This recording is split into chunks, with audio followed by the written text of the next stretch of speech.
मेरा नाम फूलन देवी है, लोग बैंडेड क्वीन के नाम से जानते हैं। और हमें पता नहीं था कि इतना संघर्ष करने के बाद हम जिंदा रहेंगे और आज आप सबके बीच में भी पहुंचेंगे, इतना मान सम्मान भी हम पाएंगे, ये हमने कभी नहीं सोचा था। 4 साल हम जंगल में भटके। आपको पता होगा कि हमारे हिंदुस्तान में, नहीं कहना चाहिए ऐसे मौके पर, कहूंगी, बताऊंगी जो मेरे पे बीती है, कि हमारे सामंतशाही लोग, पैसे वाले लोग, और खासकर मैं जात का नाम लूंगी तो लोग कहेंगे दुबई में जाके जात पुकारी रहेगी। ऐसे ऊंची जाति के लोग जो जात पात को मानते हैं, हम जैसे गरीबों को, दलितों को, दबे कुचलों को, अल्पसंख्यकों को एकदम ये सोचते हैं जी कीड़े मकोड़े हैं, जी इंसान नहीं है। तो उन लोगों को मैंने बताया कि मैं इंसान हूं, अगर हमें तुम मारोगे तो हम भी चुप नहीं बैठेंगे, हम भी जवाब देंगे। और इसलिए मैंने कई दफे सोचा कि मैं आत्महत्या कर लूं, मर जाऊं, पर मैंने सोचा कि मरती तो हजारों लड़कियां रोज हैं। बताओ, हमें डाकू के नाम से जानते हैं लोग, डाकू, फूलन देवी डाकू। बताओ, मेरी 4 हाथ पैर हैं। कहते चम्मिल घाटी की है, चम्मिल घाटी की। चम्मिल घाटी मेरी माँ बाप है। अरे मैं माँ बाप से पैदा हुई हूँ। मेरा कसूर यही है कि मैं झोपड़ी में पैदा हुई, गरीब परिवार में पैदा हुई, दबी कुचली समाज में पैदा हुई, तो हमें जीने का अधिकार है नहीं।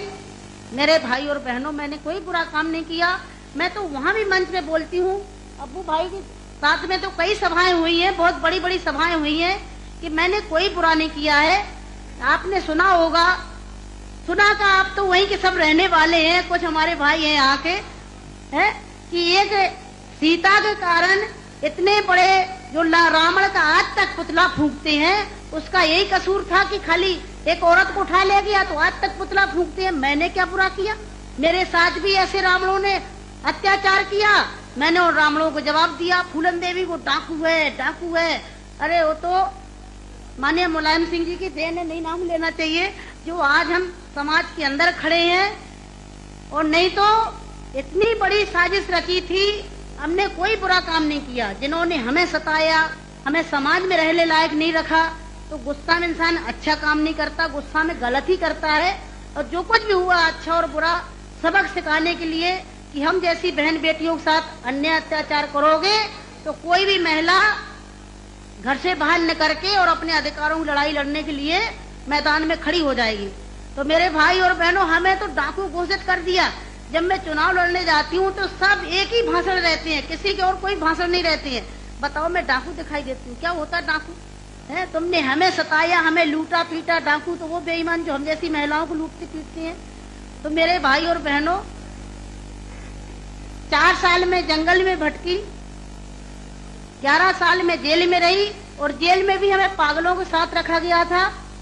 अच्छी जगह नहीं रखा गया, जहीं पागल महिला थी, पागल महिलाओं में रखा गया था। 11 साल तक हमें जेल में रखने के बाद कोर्ट में पेश नहीं करा गया। और जब जेल से छोड़े गए तो बहुत बड़ा हमारे हिंदुस्तान में तूफान आया कि इतनी बड़ी डाकू को छोड़ दिया गया, बहुत बड़ा अन्याय हुआ। बस आप सबका प्यार था, आशीर्वाद था, कुछ ऊपर वाले की भी दुआ थी, जो आज आप सबके बीच में